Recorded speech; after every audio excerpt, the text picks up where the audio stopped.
Hey, good morning. It's December 10th. Thanks so much for being here. We're going to continue to work with these three life-giving gifts. Remember, Jesus said a man's life does not consist in the abundance of his possessions.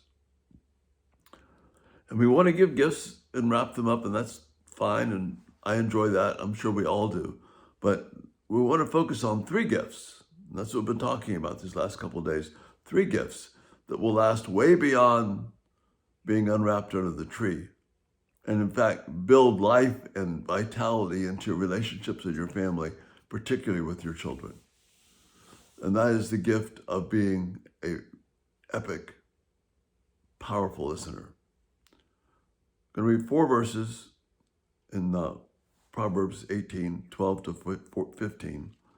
And I'm going to read from Bruce Walke's translation and some of his comments because it's a fresh, vital words that we need to hear.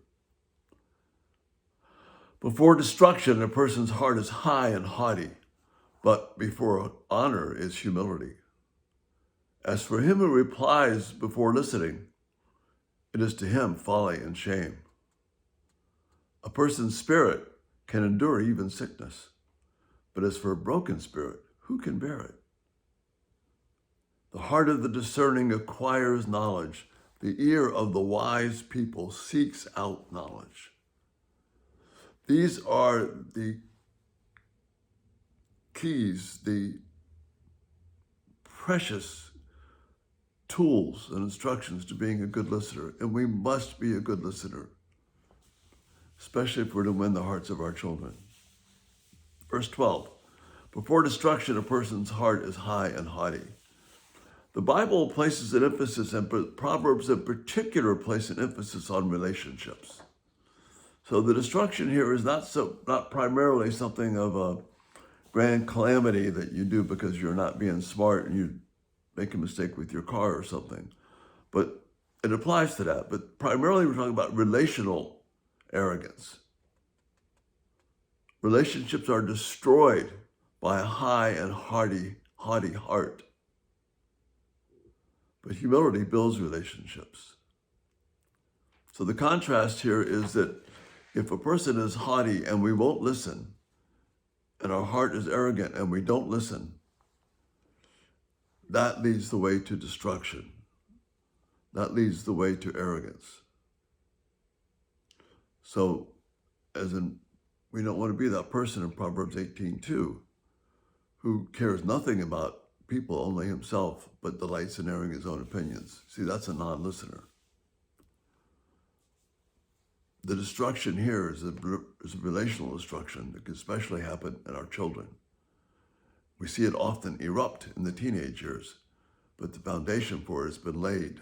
A shaky foundation has been laid years before because we do not listen. So 13 underscores that. As for him who replies before listening, it is to him folly and shame. The person who is more interested in getting your own opinion out. So when someone starts talking, I'm not really listening to them. I've framed my response in my mind. I shut down the listening process. I already know what they're going to say in my arrogance. And then I may even be more arrogant and shut them down and cut them off right in the middle of the words. Because I know in my great omniscient self, I know more than you do. And that's what we communicate. And here's the impact of that. Verse 14 lays this out. A person's spirit can endure even sickness. If we're encouraged, we can endure anything. But as for a broken spirit, who can bear it? Commentators suggest here that there is an incorrigibility here that leads to depression, sadness, even loss in life. And that incorrigibility, as parents sometimes, we think the incorrigible one is the child. What this is telling us is that it's not the teenager and the child that's incorrigible. It is the speaker who is incorrigible because we will not listen. A teachable spirit, that is learning from your listener, that's what produces the spirit that can endure. Walke comments, this teachable spirit of listening well provides a inner heroic strength that enables the person you're talking to, your child, to persevere even when there's sickness and disability. So the ear that acquires knowledge is the opposite of the ear that refuses knowledge. And this is displayed in verse 15. The heart of the discerning acquires knowledge, for the ear of the wise people, it seeks knowledge. Are we teachable in conflict? Or are we defensive in conflict?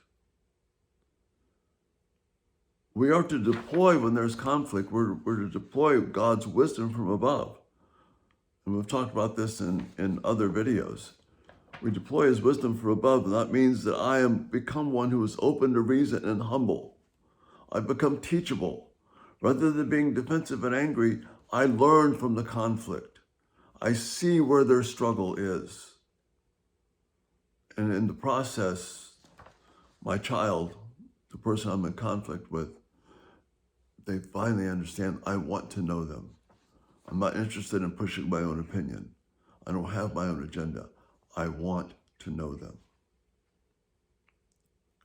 See, these 4 verses, they contrast the patterns of incorrigibility. And again, incorrigibility in the speaker, in me. I had to learn this as a father, in me. And will I be teachable to learn from the responses of my children? Give the gift of a listening ear. That gift is humble, it's teachable, and it's caring. That is life-changing. Be a listener who learns, who is teachable, who longs to show how important the person I'm talking to is, how much I value my children. You can't do that in any better way than to really listen to them so you know their heart. And that's the thought for this day. Give these kinds of really special gifts. Lord willing, we'll see you tonight.